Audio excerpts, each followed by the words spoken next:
Crazy. It's a little weird. I ain't gonna lie. Yes. It's your weekend, buddy. Uh, I know it's Thursday.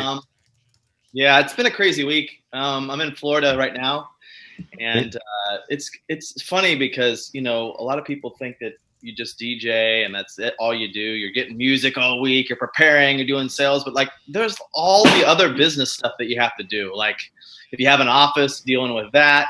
Our truck went down a couple of months ago, and we have one company car, and we had a trailer with it that we would pull gear, and I only need it when we do big shows.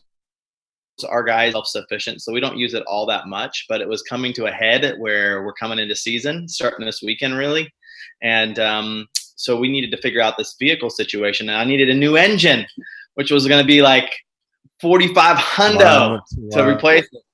And I just said I only owed like 5 on it left. That's all I had left on it. I'm like, this is a bad idea. So anyway, I went to the dealership, rolled it into a new situation, sold the trailer this week, and now we've got I guess they call it a. So where are you living then? The trailer. I'll try to. Wow. And too much that old school shows. Anyway, I guess. We got a Sprinter van basically. Oh, nice. Which we're excited about because now I don't have to worry about the trailer issues. It was also issues with if we had employees driving a trailer, trying to park it, always a nightmare. Then on top of that, I've been wanting to get out of this office for the longest time. And this is like business stuff that has nothing to do with really DJing, but like it's part of the business that you always have to end up dealing with as an owner, And so I've been trying to get out of this lease for a while. It's too much space for what we need, and just trying to, watch an ROI and just kind of keeping track of expenses. This is when I owned a shed. And I thought I had 2 years on this lease. So I get a call on Friday that says, hey, when are you coming by this afternoon to turn in your keys? I'm like, huh? I thought I had another year on this thing. Sure enough, it was up this month, which I had no idea. This was like September 28th that they tell me. I've got 2 days to get out, and I'm in. Oh. I was gigging that week, this weekend, so there's no way I could do it. So I had to tell them, it's the beauty of again running a business and some of the stuff sliding through the cracks a little bit. And so the landlord would not give me a 3-day extension. Really? They were just complete, and I have never been late for a payment. Everything's auto drafted, so nothing bounces. And it's really the management company who said the owner would not let me have an extension. So basically, I got charged double rent. And for what, 3 days? No. Well, I told him, I said, listen, if I'm paying another month's rent, I'm staying for 30 days. But because of the fact that I'm staying beyond, I don't know, whatever the lease term, it's double the rent for the month. So I'm like, well, if I'm going to do it, then you're giving me 30 days. So I've been looking all week for a space to put our stuff and to move. And so it's just like doing events has been like secondary, even though I still have to do all that. It's just like crazy. So anyway. Interesting. Yeah. Now my thing just had to play. Internet connection is unstable. I don't know what's going on. I can hear you fine, but it's like your movement's definitely a little affected. So I just don't move very quick. I'm a big guy. Yeah. That's all. Now you're fine. So anyhow, so here's what's interesting, and we talked about this a little bit earlier. And for those of you who don't know it, Brian and I kind of use our listeners to get our ideas about what we want to talk about in the business world. And as of recently, I've been watching more and more DJs build these absolute ginormous white wooden DJ booths, and they're bringing out furniture, and they're putting a couch in front of their DJ booth and showers, and starting to look like center field in some ballparks. And while I can appreciate it and the technology of it, what I don't hear a lot of people doing is branding themselves where they're taking things to a new level. It seems like where guys used to include more and more equipment at no extra charge, now what they're doing is they're creating a different style with like DJ furniture or a roll-in DJ booth now with a flat screen and all this other stuff. But from where I'm seeing, it's not like I'm seeing a lot of people going, oh, and since I've gotten this new console or these new this or this new that or what have you, they're still charging the same price. It's like everybody ran out and got a whole bunch, I shouldn't say everybody, but a lot of people went out and bought the Evolve 50s, which I love Evolve. I love EV. Nothing, not saying anything about that. But again, I'm one of those guys. I drive a car till the wheels fall off, and it's kind of the same thing with sound. And I've never once had anybody tell me like, "Oh yeah, sound is not to par," what have you. And so, you know, it leads me to: are you a leader in your market, or are you a follower? Okay, are you leading your market with regard to your performance, what you charge, the way you act, the way you recruit, the way you market, the way you carry yourself, or are you a follower? And that's one of those things where, we've talked at conventions, and this go back to the 90s. It was interesting because in the 90s, everybody would come up to me when I was younger, thinner, and I was jumping up and down on the stages at DJ Times, and people want me to teach them the dance that I had taught at the opening night party or DJ the competition or during one of the games and dances seminars. And honestly, Brian, half the time I didn't even know what I'd done. You know what I'm saying? Like, I just went out there and for us, we always knew the chorus, right? So if it was a car wash, we knew like you had to do this and that was that. But when it came to doing the rest of it, like, we just made it up as we went. Yeah. And that was the part that I think a lot of DJs don't get. And so it was one of those things where I don't care what DJs charge, but it just seems like DJs are working harder and harder to look different, which is great. But I think with that, when you build a big, new, beautiful hotel or big, new, beautiful restaurant or bar, you charge for the decor. Like, that's part of what you're paying for, is the atmosphere. And my concern is that enough DJs, everyone's doing love stories and everybody's doing personal this and customize that and this. But let's face it, the national average is not going any higher. Nobody is talking about how much money they're charging now compared to, back in the day or whatever. What do you think? I mean, yeah, I think that there's obviously a trend of, it seems like people just kind of doing a lot of the same stuff, but I feel like that's in any industry. There we go, and that's been happening since, especially in the DJs space, it's been happening since the beginning of time. I mean, when interaction was so big and everybody was out there doing line dances, that was the thing. Everybody kind of, I mean, of course you have a few people who go rogue, but for the most part, everybody was kind of on that bandwagon. And now it's just that the things that people are gravitating towards have evolved, if you want to call it that, or changed over time.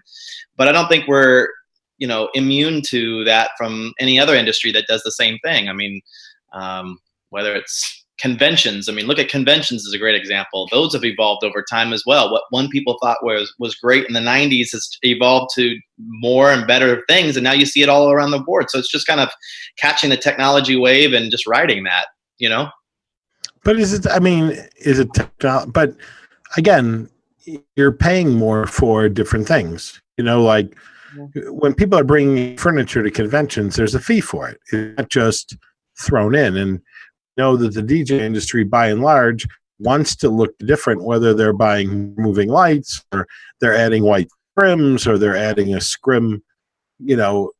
It's one thing to change your suit, go from the old traditional tux to a contemporary looking suit or a uniform black dress shirt or whatever it might be. But you're talking about, I mean, I'm looking at some of the stuff they're bringing in now, and truthfully, like, they have to bring a trailer or a box truck just to bring in their DJ booth. You know, I mean, these things are huge. Yeah. Well, and there are some portable ones out there. I mean, sometimes they break down and whatnot, but yeah, I mean, there are people who are bringing crazy setups, and that's just, I mean, that would be with lighting even. I mean, look at the lighting has gotten crazy. Booths aside, I mean, people are bringing trusses and stuff for, I mean, look at the school dances that are out there, and they're just getting crazy. It's like a nightclub. Except one thing, though, I can tell you, like the school dance I did 8 movers, 2 video screens Saturday night, and a line array, and we charged $9,000 for it. So Right. again, it was I charged the right fee for it. So yeah, I guess so you're saying that people are bringing all this up and they're not charging for it. Well, how exactly do you upsell a client that you're worth more because your DJ equipment is going to be looking like a white booth? Well, for me, it's the way that you sell the importance of it, right? So for me, one of the ways that I try to sell it on our end, because we have DJ furniture, we see the value in it. We think it's not to look cool, but really, I'll give you. No, it's not. It's here's the reality. People are spending hundreds, in some cases, of thousands of dollars on their wedding, and who's in the middle of the room? The DJ. They're the center of attention, right. And they've spent all this money, and they're on a 6-foot banquet table, right, with linens that are not, the white linens with a little skirted thing. How great does that look in the middle of the room when they've spent thousands of dollars on florals and on dresses? And this is what's going to be pictured in a lot of cases while they're doing their first dance. Guess who's in the middle? The DJ, right behind it. And they have this skirted thing. Now, you look at a picture where they've got... That's why most photographers shoot from the DJ side. So the DJ's out. Okay. Well, in any cases, even if it's not photography, if it's videography, or people are actually just physically in the room looking at it, your guests are seeing that. And what would be better, seeing that or a piece where everything's recessed, looks like it's a part of the aesthetic of the actual facility?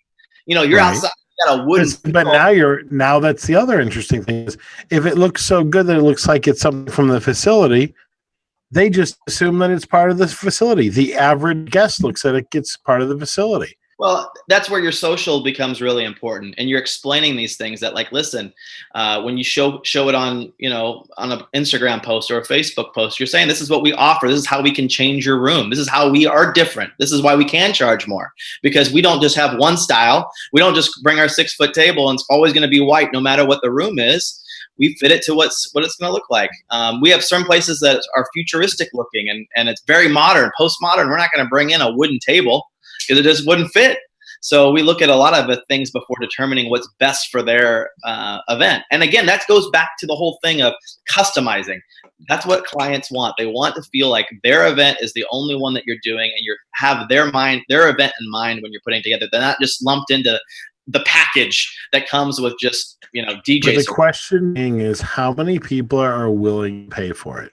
That's the question. Yeah, you're spot on that, and the thing about it is, I don't blame the customers. All right, I don't blame the customers whatsoever for it. When I don't know something about what something costs, that's when I have to do my research, and inevitably, part of my research is cost. Right now, I'm comparing different website hosting companies for my photography studio because of the fact that I don't want to overpay, I don't want to underpay, and and I'm not overly thrilled with who I have. And so, I'm looking to switch. I'm looking to make a change.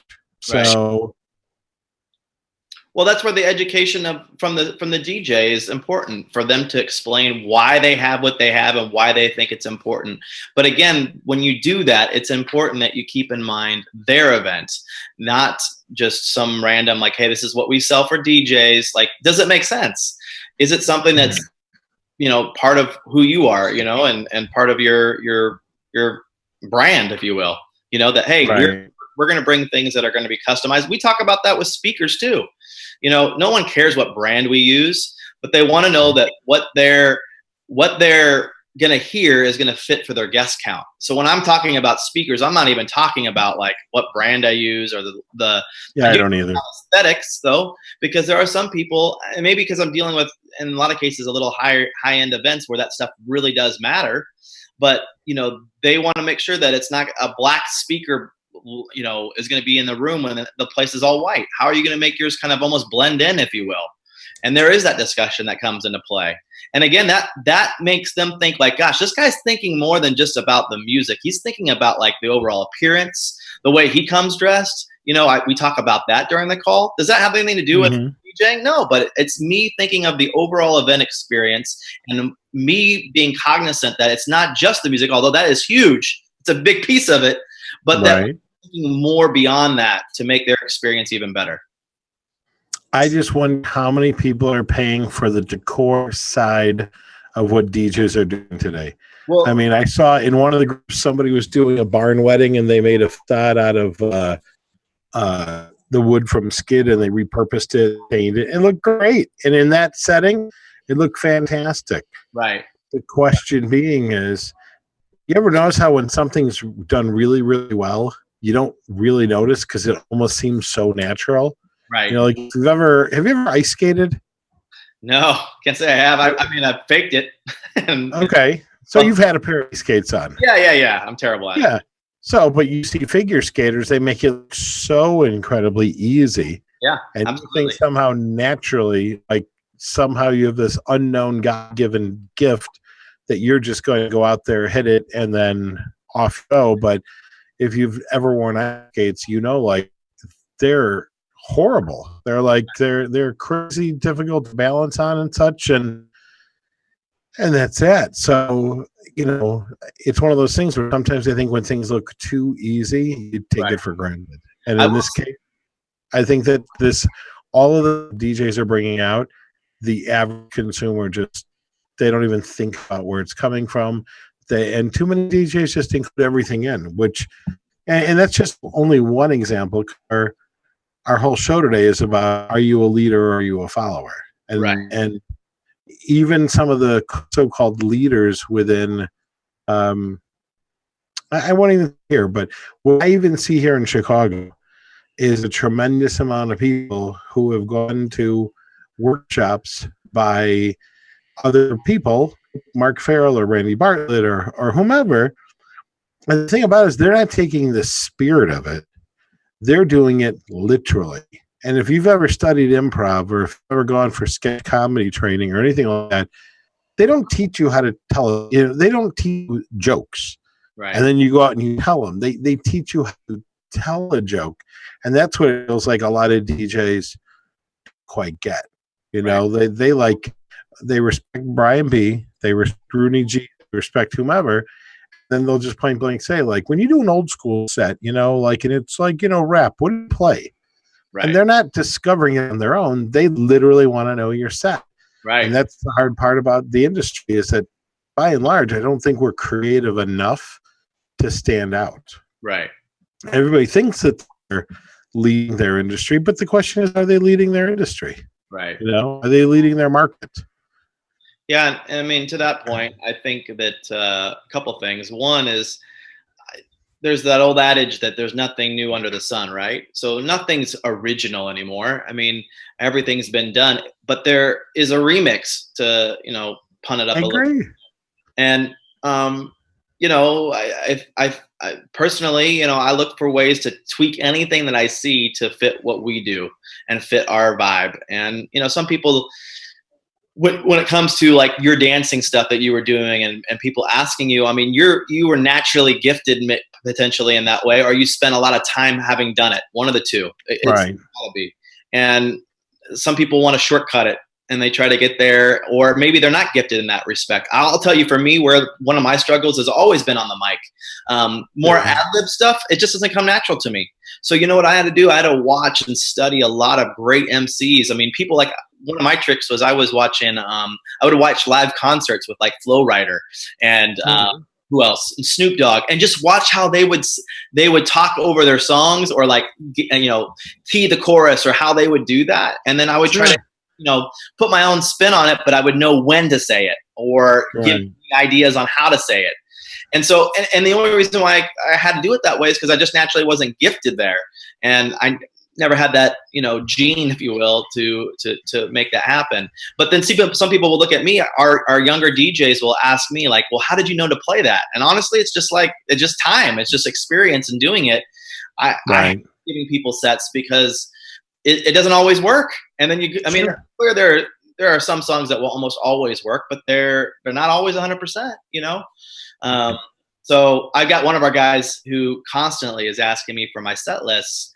and I, give it to him. But then when he's there, he's like, how did you know to play that song next? And I go, dude, that's nothing I can teach you. It's just basically by observing and just kind of learning it on the fly and learning it from watching and crashing and burning at times, So, yeah.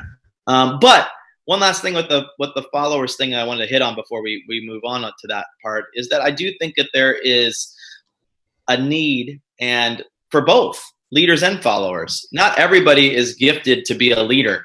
If you did, you'd have a bunch of chiefs running around everywhere. I think that there are people that's why you see guys like Mike Walter and whatever, they're selling books because people aren't gifted in those areas and they need the help. They need that little leg up to be able to kind of get their foot in the door. And everybody started from somebody learning from someone. So right. I think that being a follower isn't necessarily a bad thing.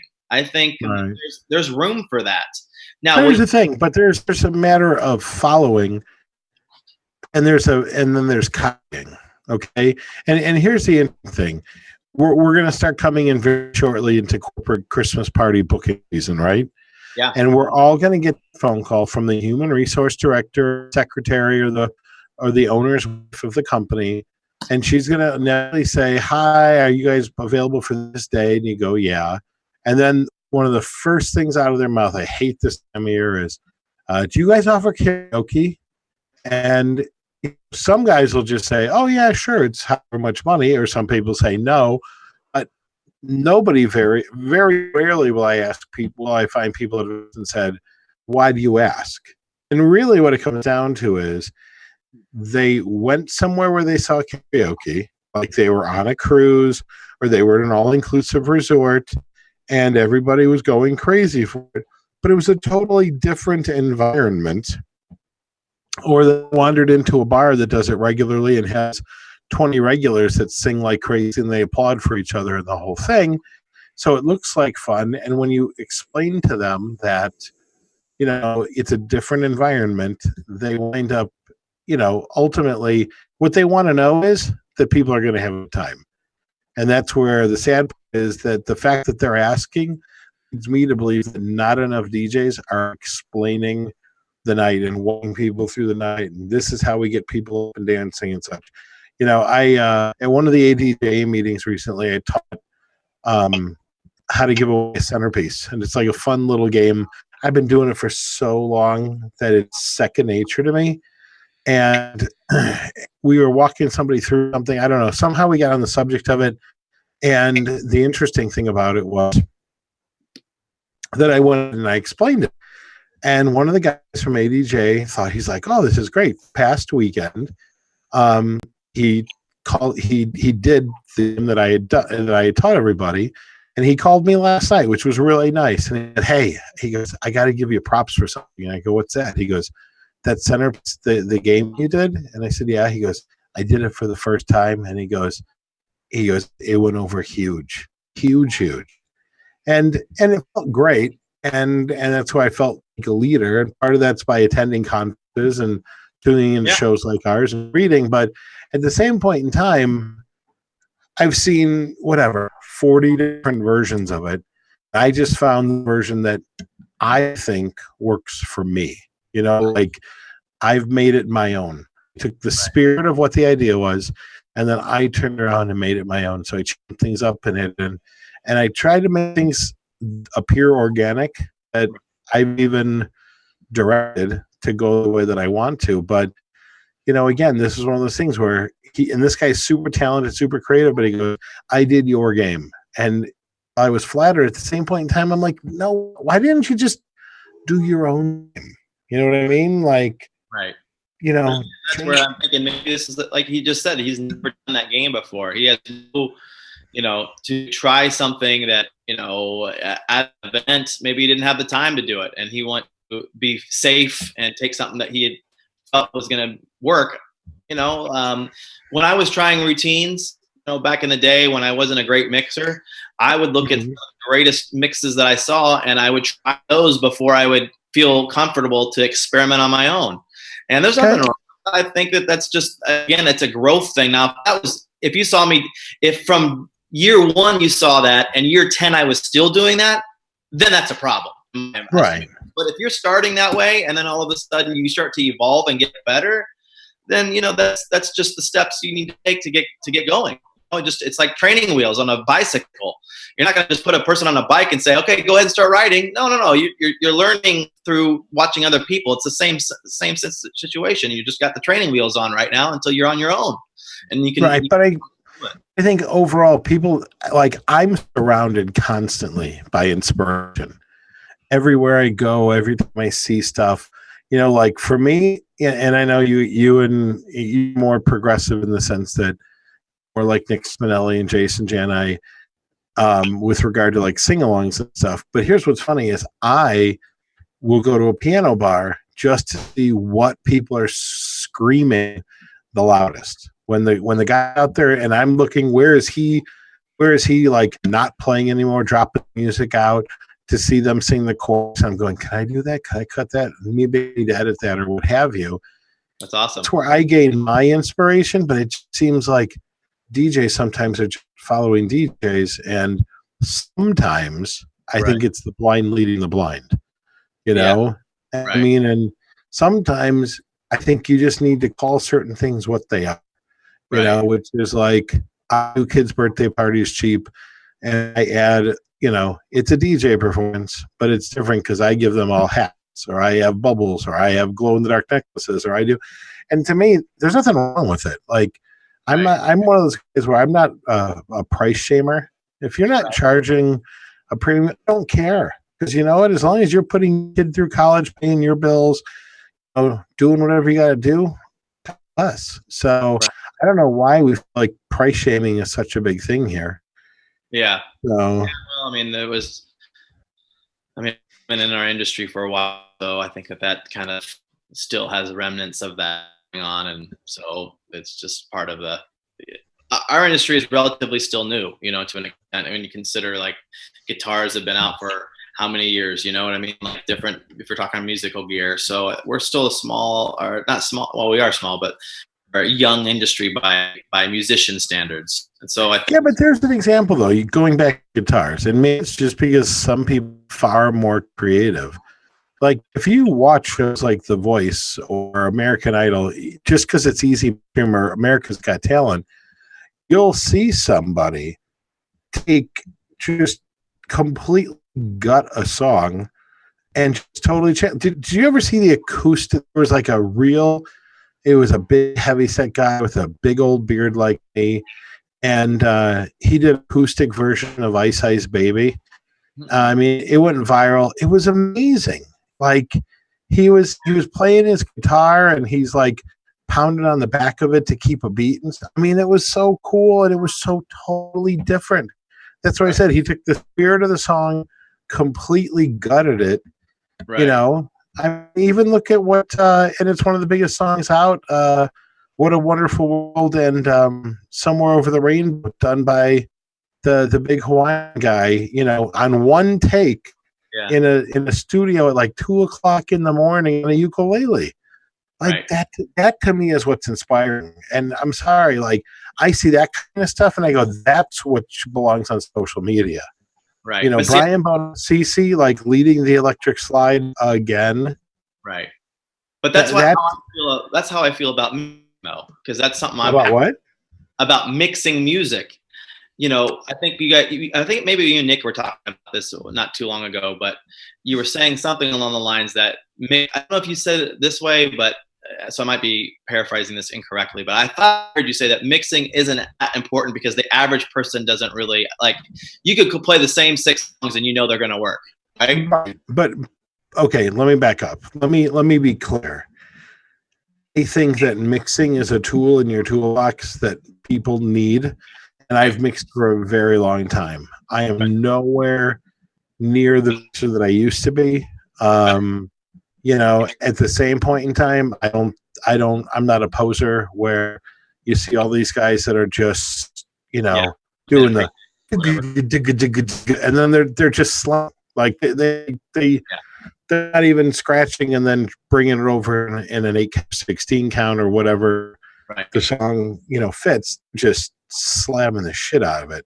Right. And again, why? Because they saw somebody else do it. Right. And that's what it comes down to. But I guess for me, what I'm saying is that like that aspect of the DJ world for me is where I like to see the followers and the leaders. Like if they're playing the same 6 songs and they've been playing it for the last 20 years, even if it worked perfectly every time for the last 15 years, that to me is not. It's like you've phoned it in. But you decided to quit being a leader and follow even if it was your own mixes that you came up with 20 years ago and they still work. Like, reinvent it a little bit, remix something. I mean, it's tired. And for me, that's where I look at leaders and I go, that's cool, and that's what's inspiring to me, seeing those kinds of people. Yeah, I agree. And I own, and part of it is that, I mean, yeah, you have to keep evolving. There's no question about it. But at the same point in time, what I used to really love about DJing, that I love about business more than about DJing, is I use this analogy all the time that I wanted to create the best chicken parmesan that anyone had ever had before.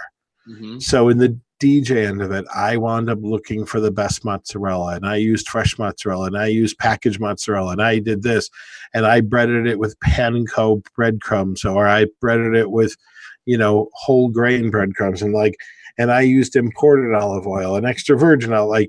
And at some point in time, I came up with the greatest, in my opinion, the greatest chicken parmesan the world had ever seen. And then once you have that recipe down, you're just cooking chicken parmesan over and over and over again. Right. And the thing about it is, I know what songs, to a degree, and let's be honest, 70% of what we're playing at weddings, we know are going to work. We know how to get people's toes tapping during dinner, during cocktail hour. We know what the hit songs are. Right. We know, what do you call it? That if you play some Frankie Valli, and you see an older 60s, 70s, 80s, year-olds in there, and they've had cocktails or wine throughout dinner, that somebody at that table, you're going to see them shrugging their shoulder. You're going to hit the right chords. Right. You're going to hit the right groove and such. To me, it was always exciting finding that. And now to me, it isn't quite as exciting. I got to be honest. It just isn't. Right. So. I'm not saying it's just an age thing, but maybe you've transitioned out of that and you're more in the MC side. I don't know. I think people can evolve within the industry, not just based on music, but also just what they like to do within that industry. I mean, it could be lighting for somebody that they never did lighting, but all of a sudden they've gotten a huge rise out of just being able to hit the cues on the right spot or sure. Whatever. So, it could be maybe that's changed for you over time. Whereas for me, it's always been the music for me. That's something that I love finding different combinations and not being stuck in the same thing. Cause I mean, you're right. I could play the same songs, but again, as we go back to the whole thing of following and leading, I don't want to be what you would hear, you could hire somebody else for. I want to be somebody that you find that my mixes are different and that you're not going to hear the same thing at every one of them, Right. And I spend a lot of money on music to be able to make sure that is the case. And right. Time spent on that. And to me, I put a lesser value on the emceeing front from the standpoint of the interaction side, because frankly, it's not my strong suit. And secondly, I feel like the clientele is kind of changing now, and you're seeing less and less of it. I know it's kind of rehashing your guys' topic you guys talked about earlier, but still. That's okay. Mike and Joe will talk about it next Thursday. Yeah. But we got but they'll drop some F-bombs and they'll throw some yells in there. Yeah. We got some comments here. Someone's saying awesome topic. Another person says you can't mix everything. And I agree. Yeah, when I say mixing, I'm not saying during dinner necessarily, although you can. I do mix a little bit during dinner, but I don't. There are times when I just completely echo out, or it's not everything is a mix. But there's ways you can segue, and when you get to the dancing portion, without a doubt, you really should learn to mix if you can, or use a pre-mix. I'm not opposed to it if you're starting out, but at some point you want to learn to be able to do it. I would hope. Proficient. What cracks me up about that is I always laugh at the people that are so anti pre-mix sets. Yeah. But then they also use mashups, and it's kind of but isn't that kind of like a pre-mix set to a small degree. I mean, I guess you could say that about any two songs segueing between one another. But a mashup is when you're taking a vocal of one and layering it over. I get it. It's done ahead of time. It's not like it's pre-studio. It's not doing. You're not really doing mashups live. Typically, no, I get it. But the thing that I find interesting is how everyone's got their sets, everyone's got their thing, and I find it interesting that if you pre-mix something, everyone's like, "Oh, that's just wrong." But is it like? Yeah, I know.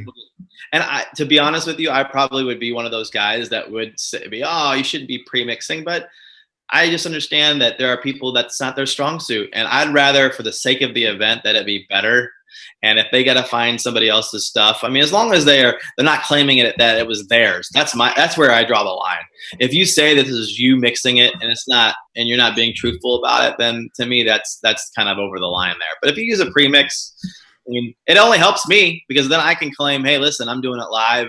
I'm not doing it a premix. Nothing's mixed together. Everything's, organic as it's happening in real time, Do you think do you think that matters? I do. Because I know a lot of musicians, like I know a lot of successful bands that play on top of tracks. Right. And then I've got a whole bunch of people that go, we would never do that. We're all live. Right. But the funny part is, but those bands are a dime a dozen, except they're not. One of the most successful bands in Chicago, like they play festival after. They will double book festivals where they'll play 4 to 6, run to another one, play 8 to 10, and like they are the hardest working band in Chicago, and they're jamming. I mean, and here's the same thing: Janet Jackson, she's not singing live. Britney Spears isn't singing live. Yeah, they're selling a show. And so if you're a DJ and you're doing a show, then you're doing a show. Yeah, but I mean, I think people know when it's lip syncing, even if it's the professionals. They know when they're lip syncing, and they get made fun of all the time. Think of SNL when something goes wrong. I mean, it's always brought up that, oh, this person's singing, faking it and lip syncing. It's brought up when people do the national anthem or when they do the halftime show. People are like, is this live? Is it not? It's like the topic of conversation. And when you can just tell, like you can tell when I can tell when it's live right. From a musician background, but I know because you can tell when someone's a little sharp or a little flat, and that's not going to happen when they're lip syncing. You know what I mean? Sure. So I have mad respect for those kind of people. Now, the general consumer is not a musician. They may not know technically that that's happening, but they know. It's like when you hear a train wreck of a mix, you might not technically know what's happening. You know that this isn't how it's supposed to be. And I think the same. And I'd be willing to bet money, like my parents. Granted, my mom's 70, my dad's 80. They wouldn't know. My brother wouldn't pay attention, and he was a DJ. I mean, he was never a DJ that mixed. Right. Okay. My sister, or let's say your sister or your parents, would they notice? If it was a train wreck and the beats are all off, and here's the thing. But let's face it, the minute that you know that you're off, what do you wind up doing? All DJs end up slamming it over anyway, and that's it. But I mean, if it's happening all throughout the night, I mean, I get it. I think it would be something that, and I think this consumer these days, especially if we're talking the wedding space, they're younger, they're growing up on social media where like they have access to see a lot of different options now live from Instagram stories or wherever they're getting this stuff from, and so their aptitude for knowing what's great and what's not, it's a lot easier for them to be able to tell now because I disagree. I think you're way too close to it. And the reason I say that is this. So someone who had worked for my photography division since I bought the company, has been with the company for like 25 years. We had a party of companies. She wound up leaving the company and I wound up filling in. So I've been on the phone actually calling all of these customers, walking them through their online planning tools, trying to get all their details. When are we starting? And I've been asking who's your DJ, who's your florist, who's this. The crazy part is I met with a client who had to sit down with me with her mother, was so concerned about photography, whole thing. And I said, oh, I see your DJ company. Who's your DJ company? And they said, oh, it's Acme Widget. And I said, okay. I said, who do you have from Acme Widget? And they go, it's Brian B. And I said, oh. They go, is he any good? And I'm like, you don't know? And she goes, well, we never saw him. We don't know. And the thing about it is what's that? How old was this person asking these questions? Here, look at it. No, this was the bride. How? I'll tell you, because I'm going to look it up. And here's the crazy part. They're having a huge wedding. 300 people, very nice venue, 7-course meal. I mean, they're really sincerely. But look at that. Here would be my argument back to that. One, I think that's the minority, not the majority. No, because this is just one example. Right. I mean, just one example. Then my second argument to that would be they're not as interested in the entertainment as they are the 7-course meal. I bet there's other aspects of the wedding that are, if they had to list their top 5 priorities, there is something in that top 5 or the top 3 that they have keyed in on, and they are going to go that extra mile for that. Yeah, but that's what do you call it? But that's a given. Like they hadn't even met with their DJ. Their wedding is October 20th. They hadn't met with their DJ yet to go through details, but they had to get together and meet with me. She's 27 and the groom is 27. Okay. So they're just a little bit younger. And she came in with mom, not with the fiance, but 300 people, 7-course meal plus a suite table. I mean, we have 2 photographers there, 2 videographers going, a photo booth. So I mean, there's a lot of stuff going there.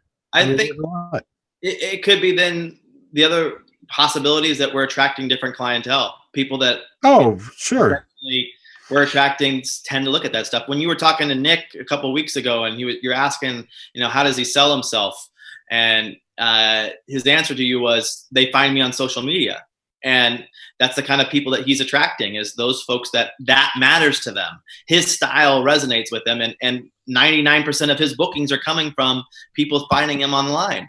And maybe yours is different. You know what though? But I'd be willing to bet money that's not the case. The people that he's remembering are the people that found him online. That's what I'm guessing. Okay? Which is why the reality is, did you play Little League when you were a kid? Yeah, of course. Okay, were you any good? Yeah. I mean, I didn't go to the Little League World Series, but no, I played All-Stars. Now you say that, and you say you were pretty good. Yeah. But I'm sure, realistically, if somebody tracked you the same way that, what do you call it, that they track the MLB players, you think you were batting over 200? Yeah, I was, because I know we had stats. Okay. Yeah. So I don't know. I couldn't answer. I couldn't tell you. I don't think I was. I think that we remember the wins, and our egos tend to forget about the losses. And so I think that we tend to remember certain things and we disregard others because it's of no interest to us. But you gotta remember, a guy like Nick isn't doing 500 shows a year. He's doing but he said he's doing 100 dates a year, 100 weddings a year, and then he said he's doing another 50 bar and club appearances. Okay. So he's busy. Bars, because the bars are completely, I'm talking private events. Even if he does 100, right. I do probably 50. And I can tell you, out of the 50 ones that are in there, they are all finding and asking for me directly. They're not looking for anybody else but myself. But the name of your company is also Brian B. Official.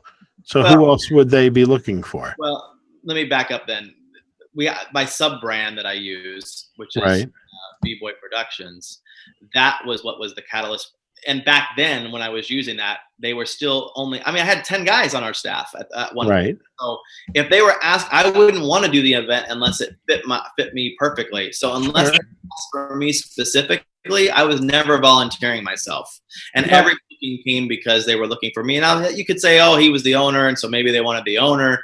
But I don't buy that argument anymore, because I don't think anybody cares who the owner is as much as we like to think that. I think that's owners patting themselves on the chest. I think that there's nothing like, I like going into certain privately owned bars, nightclubs, not doing nightclubs, but bars and steakhouses specifically. I like when the owner comes over, says hello, and I appreciate him or her, coming over and doing the personal.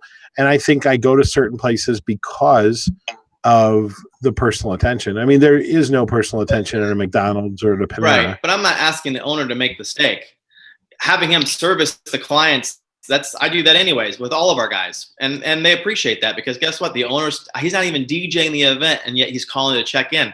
To me, that's not the same. I mean, that's like apples and oranges when you're talking about, like, yeah, but an example is different, totally different. It's like my wedding, cooking the steak every time for you. Right. That's a different story. Now I'm like, oh man, I'm going because the owner is cooking the steak. Okay. Well, this Saturday, I'm doing a wedding. It's at a Park District type of botanical garden. Okay. And it's certainly not fancy. They're having a lower-ended caterer. When they came in to meet with me, they booked photography with us, they booked floral with us, and they booked DJ with us. And again, no huge packages, but they asked if I would personally DJ their wedding. Mm-hmm. And so they're booking a lot of stuff with us, and I happen to be open, so I said, sure. Not exactly my target clientele. Okay, I could have been literally across the street from my office for 4 times as much money, but they asked for me. Is it because you were the owner though, or is that because they met with you? I think it's because they met with me and they connected with me, and that was it. But again, that's my point. It's who you connect with, owner per se. But again, it's not necessarily, it's not my target, But the mom and the dad, they liked my personality. They thought I was funny, the whole thing. And listen, I wouldn't be shocked if they have plastic tablecloths on the table this weekend. The wedding's over at 10:30. Right. Okay. I mean, but let me ask you this: if you were not the owner, let's say that you were just somebody's company and they met with you, would they still ask for the owner to be no, they're going to ask for you because they met with you. Yeah, so it could be title, I guess, is my point. I think that part of it is very slim and far and few between. But I think a lot of the owners are indeed meeting with the clients. Like we're in a business where we're in the trenches, and that's the way that it is. Well, I do all the sales, and I take on for my sub brand of B-Boy Productions, and I DJ 1/10 of those. And but you also said that that's a destination resort. Right, so, but they could ask for me if they wanted to. They could. They don't, because I don't bring myself up as somebody that they need to book. I don't sell myself. Well, I get people all the time that just assume because I have multiple companies that I'm far too busy to be DJing for them or DJing events. And listen, by choice, I choose about 10 events a year. Yeah. Now, last weekend, we happened to have some serious production issues at a homecoming dance, and I personally went there and stayed the whole dance. And the interesting thing about it was I was glad that I was there because I had all the details, and we had one situation where and this was a very simple Caucasian,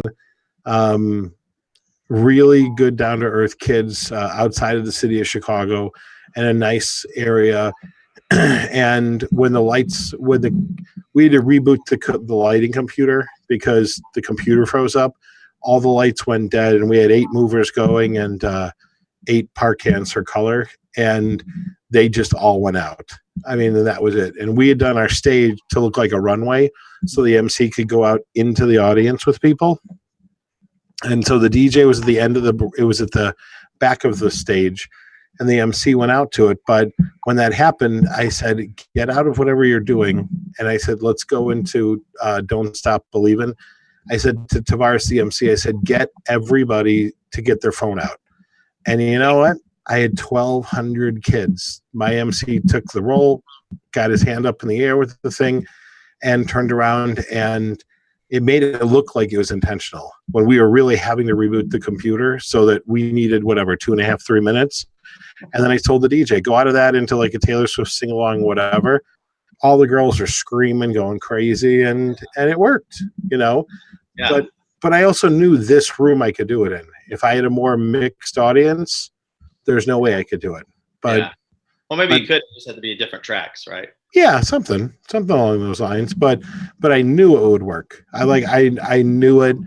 These kids all have parents that are like my age that they're forced to listen to Journey and Bon Jovi and all that in the car and the whole deal. And And it worked. So, I mean, it totally worked. So that's all. So with our remaining time, I always like to make sure we're giving people nuggets to take away. Like if you are a leader, how do you remain a leader? Are there ways in your area, your market? What are some things that you would recommend to kind of staying on top and not getting stale or stagnant and falling into that follower category? What would be your the first thing I would do is I would take a look around and say, do you look similar to everybody else? Okay. Yep. And the reality is, if you look like everybody else, then you're going to appear like everybody else. Right. Okay. And so, to me, I don't know. It just seems like everybody's buying scrims for their tripods, which personally, I don't get it. Like, I've never looked at a tripod as it's an ugly eyesore that I have to put a pair of panties on top of. Like, I don't get it. I don't understand it. Yeah. For me, I'm a big, huge fan of cord locks. So you never see a quarter cable in any of my setups. So you see a super neat, clean setup. We bring our own black tablecloths so that it's always clean, neat. Like we have a tabletop facade or a front facade. And even that, it's kind of like I'm looking at it going, okay, I think it's time to get rid of backlit facades because everybody's got them. So now it's a matter of what am I going to do differently? But at the same point in time, I'm practical. I'm not going to turn around and have a carpenter, or cabinet maker build me a big ass freaking, it just, to me, like, I get it. It's about being different, and I'm not going to wheel in I'm not wheeling in a TV every time either. Right. In a DJ booth. I think they're cool, but then half the time I see like somebody thinks they're silly and they're putting a video of a fireplace in there. Yeah. Okay. Like, is it really that cool? I don't think it's really all that cool. Just because you can do it doesn't means a good idea. So yeah, I think you hit it on the head with that. Now, what if you feel like you are, maybe you didn't even realize that you're a follower per se, and you've been just kind of getting your way. You're getting started. You're trying to figure it out. How are some ways that they can feel like they're leading or figure out different ways of doing things without risking their business on the line for it and getting way out of their lane? What would it be, going to shows, try to find different spins that maybe aren't happening in your market? Would that be an approach? Or? I think there's that, but here's the thing. Don't look at other DJs. Like, and I don't mean to be insulting to other DJs because there's a lot of really talented people out there, but let's face it. When you think of DJs that are outside of the box, okay, how many DJs can you think of, and let's name 10. Name 10 DJs that in one shape or form, whether it's mixing skills, emceeing skills, dancing skills, whatever, lighting skills that you think are outside of the box. Ready? And go. 10? Gosh. Let's see here. Well, Rob Ferre, I think, is one. Okay. It's out. In what way is he different? He is on another level with those kids that I have seen that I couldn't do. I couldn't do what he does in the kid market at all. Just not my strength, and I don't know a whole lot of DJs who could. Okay. All right. He's one of those. Let's see another one here. Is it Vikas? I don't know how to say his name, but Vikas, he's out of Cincinnati. He does Indian weddings. Okay. Again, not my strong suit. I could fake it really well, but I mean, he is leading that industry in that sector because he's basically carved out a niche for himself, and he's at the top of his game there. There's another. I'll put Jason Jani in there too. I think he would be one of my top. Yeah. Right. So those three off the top of my head. I'm trying to think of DJs. I don't really follow a whole lot of DJs either. Let's see here. Trying to think of a name. I think there's another guy by the name of Dave Landler. He's friends with Alex Nepa. Okay. See, I'm going to stop you now, and here's why. The reality is that, like, you had to struggle to get to 4. So yet DJs will go to any conference, and they'll look at John Doe up on stage, and all of a sudden they like what John Doe had to say. And really what they don't realize is what they liked was that it was different and it was unique. Mm-hmm. So why copy a DJ when it comes to the decor side of their DJ booth? Why not talk to somebody that does decor and say, listen, I want to do something really cool. Can you help me design something cool that's portable? But they don't do that. They just run out and they're like, John Doe has it. Where'd you find it? I want to buy the exact same thing. Like, it's like IKEA. It's like every freaking dorm room looks the same because it's all IKEA. It's all the same shit. Right. But I think it's because they're not doing it. They're not focused on the DJ aesthetic at all. They don't care. The designer doesn't care. The DJ cares because it's their presentation. It's like decor and uplighting. Back in the day, it was just DJs doing it. Now, in my area, at least in Florida, with our sub brand, florists and venues are getting into it. Why? Yeah, florists should do it. So should venues. No, I don't think so. They're not really. Lighting techs. No. Oh, and a mobile DJ is a lighting tech. A florist, at least. Who do you think is more visually artistic? A floral decor company or a DJ? A DJ should be somewhat of a technician as well. They should. That's not what I'm asking. Who do you think is more visually artistic? I think it could go either way. Really? Yeah, absolutely. A florist may be able to do things with floral that I couldn't do, but you can say that they're musically artistic either, right? But they're not doing music. They're creating a look in the room with florals, not with light. With color. Same thing with a venue. A venue is turning around and they're starting to rent shafari chairs and certain styled linens and that. It's not because they're more talented. It's because they're looking for a money grab. Of course they are, but they're also trying to create a look. They're trying to create a look. Some are, but some aren't. I know that. I would argue that there are more that are looking for the money grab than it is because of the artistry of chairs or of florals.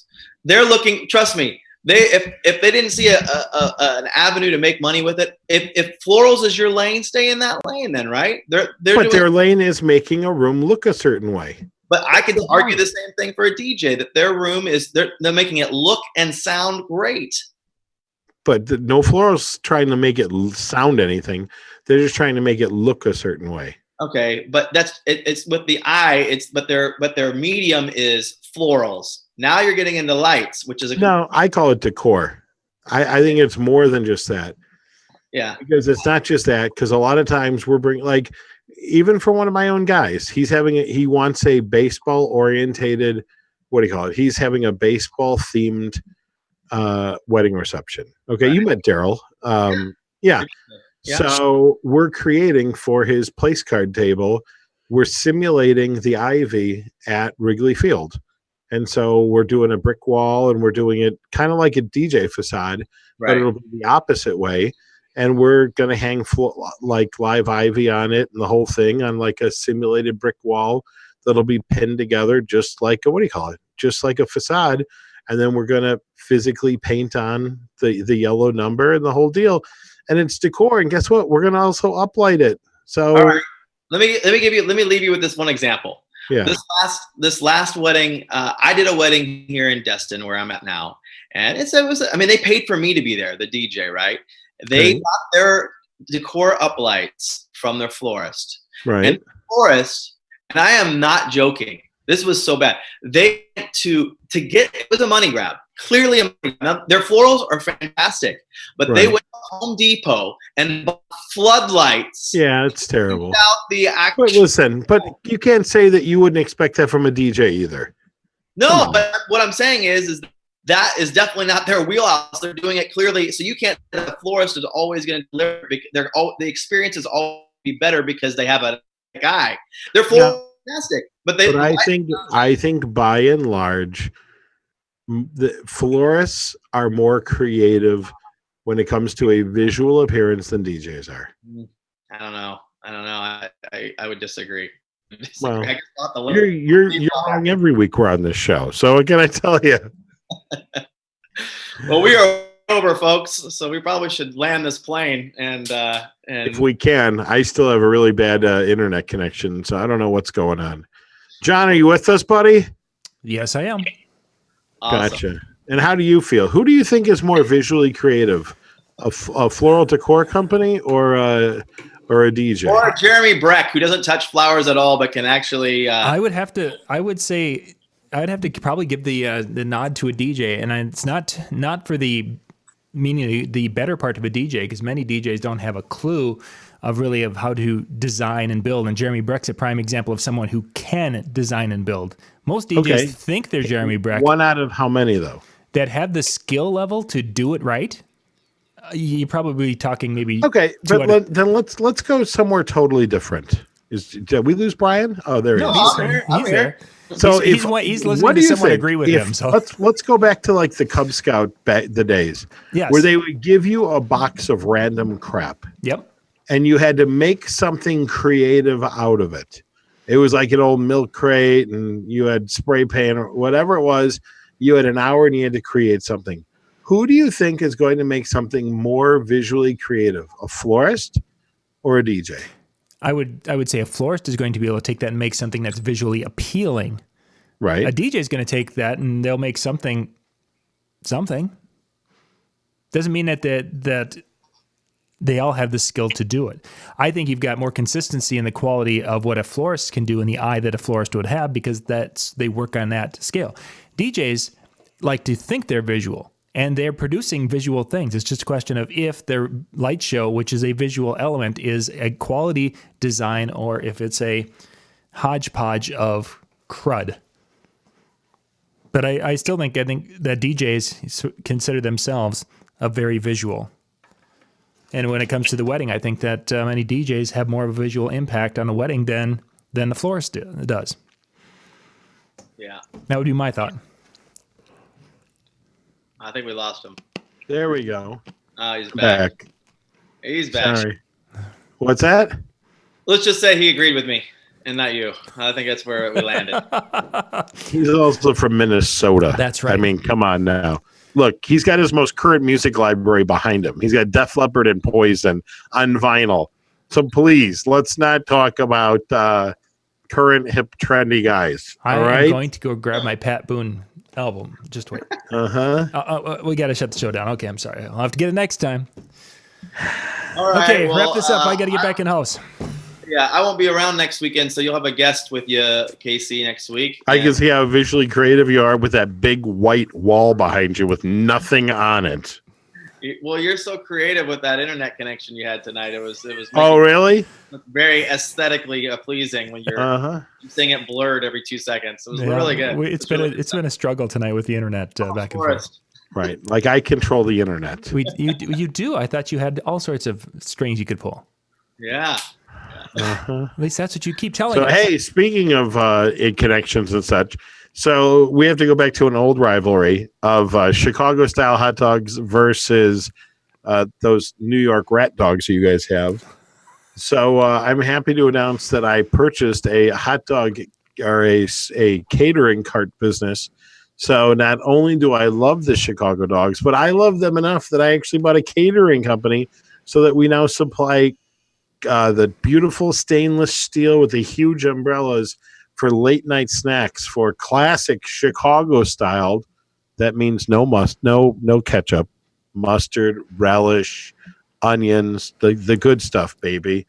None of that. I don't know, whatever. With your Cubs having lost, you'll have plenty of time to sell those hot dogs. But the Dodger dogs will still be served regularly because we're still in the playoffs. So I think we'll make it happen. And okay. How many times have you been in the postseason the last 4 years? How many times have we won the West? The last 6 years running, I think. Is it 6 years? Yeah, 6 years straight. Yeah. Interesting. But we'll debate that on another day. All right. How about the Twins? When's the last time the Twins have seen thank you guys for watching tonight. We're going to wrap up tonight's show. John's going fishing. Have a good night. All right. Bye-bye. All right, everybody.